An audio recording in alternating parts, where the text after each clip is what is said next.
It comes around every year, and so we celebrate yen so dear. When the day arrives, the world rejoices. Read aloud his words wi' Scottish voices.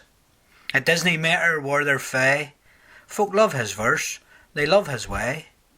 Today he's well known, he has worldwide fame, but yet he was reared in a humble hame.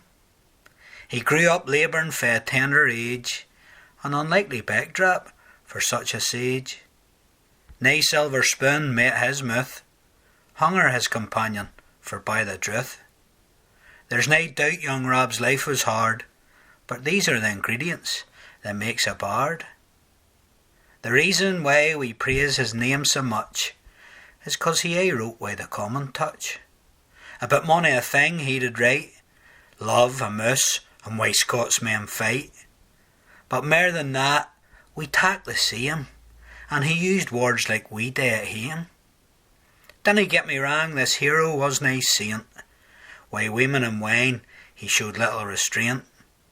But we're no here to judge, but celebrate. A man's only a man for a' that, nae matter how great. Robbie Burns was yen o' a kind, a better poet you'll struggle to find. When the end of the year comes birling round, and we sit up late to sing his tune, we should aye keep in mind and no forget, to the beloved bard we owe a great debt.